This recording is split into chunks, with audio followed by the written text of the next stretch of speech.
Vous êtes agnostique, c'est ce que vous dites. Est-ce que vous dites encore que vous êtes agnostique ou si vous êtes devenu athée entre-temps? Ah non, je ne suis pas du tout athée. Un athée, c'est quelqu'un qui sait que Dieu n'existe pas, ça.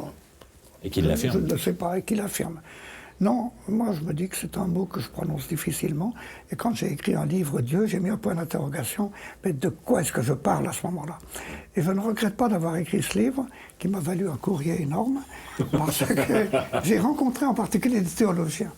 Et moi je croyais que les théologiens c'était des gens un peu embêtants, qui avaient l'esprit fermé, qui affirmaient des choses, alors qu'au fond ils les ignorent. Et pas du tout. Je me suis aperçu que les théologiens étaient des gens passionnants, prêts à toutes les définitions possibles. Et j'ai eu des rencontres avec des théologiens français me disant, par exemple, on peut donner comme définition de Dieu, Dieu est un vide en attente. J'y avais jamais pensé, c'est magnifique.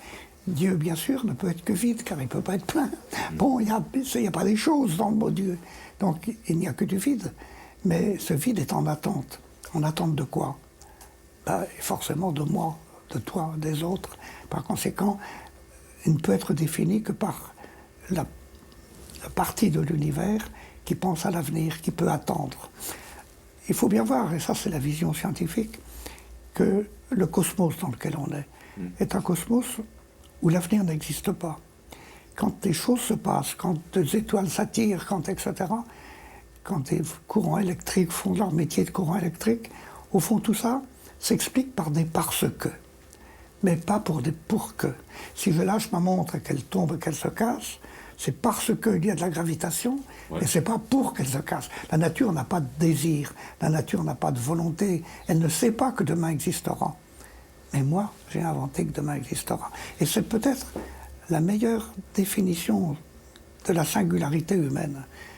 Un être humain, c'est un morceau d'univers, fait avec les mêmes protons, neutrons que tout le reste, un morceau d'univers qui est capable de penser que demain existera.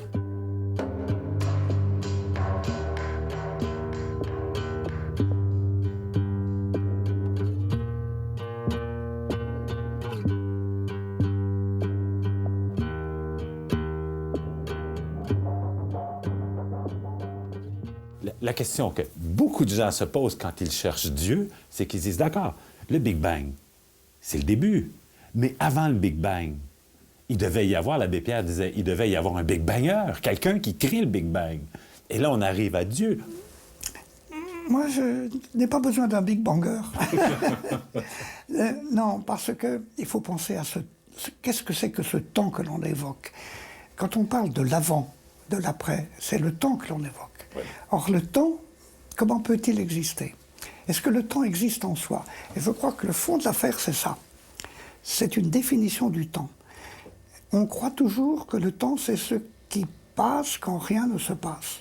Mais quand rien ne se passe, pourquoi voulez-vous que du temps passe? Et c'est la vraie source de réflexion, c'est la phrase de saint Augustin, qui dit, au IVe siècle après Jésus-Christ, qui dit « Je sais que si rien ne se passait, il n'y aurait pas de temps passé. » C'est une phrase extraordinaire. Si rien ne se passait, imaginez un univers où il n'y a même pas une horloge pour faire tic-tac. Il faut être complètement pervers pour se dire, bien qu'il ne se passe rien, il y a quand même du temps qui passe. Qu'est-ce que c'est que ce temps que vous êtes en train d'inventer?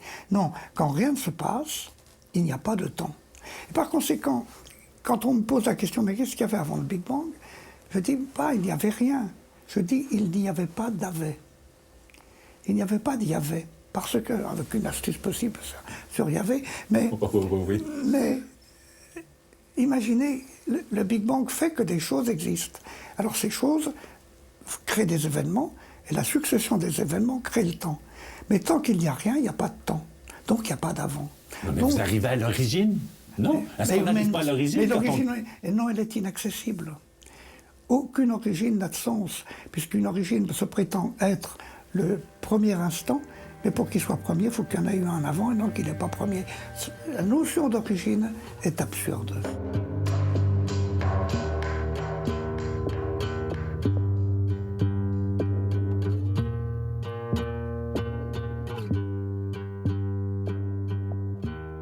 Peut-être que nous, comme êtres humains, particulièrement depuis qu'on accepte la science, puis qu'on se sert de la science comme étant une véritable divinité, hein? Aujourd'hui, la science est maintenant notre référence.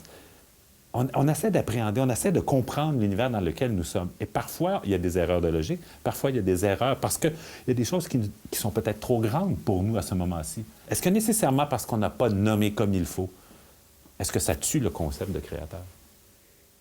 Oui, mais le créateur ne m'intéresse pas tellement. C'est à peu près ce que dit Stephen Hawking, c'est l'astrophysicien anglais, qui est dans sa petite voiture. Il dit... Le Big Bang n'est pas une création, car une création a un avant et un après. Le Big Bang n'a pas d'avant, donc c'est pas une création. Donc il n'y a pas de créateur. Donc j'ai pas besoin de créateur. Bon, pourquoi pas. Mais ce que dit la foi que vous évoquez tout à l'heure, c'est pas que cette divinité aura créé. De la part de Dieu, c'est plutôt un geste, comment dire, qui n'est pas à sa hauteur que de créer le monde. Ça nous montre un Dieu qui s'embête dans le néant, et qui, pour se désennuyer, fabrique des quarks, des trucs, et puis qui lance ça pour voir ce que ça devient. C'est pas digne du Créateur. C'est pas digne de Dieu, plutôt. Dire que Dieu est un Créateur, c'est un peu un blasphème. Il vaut mieux que ça. Il vaut mieux que ça parce qu'il je vais remplacer son geste de création par une attitude autrement plus sympathique pour moi, qui est l'amour. On m'a dit Dieu n'est pas seulement un bricoleur. C'est pas un bricoleur. Dire que Dieu est créateur, finalement, c'est l'abîmer.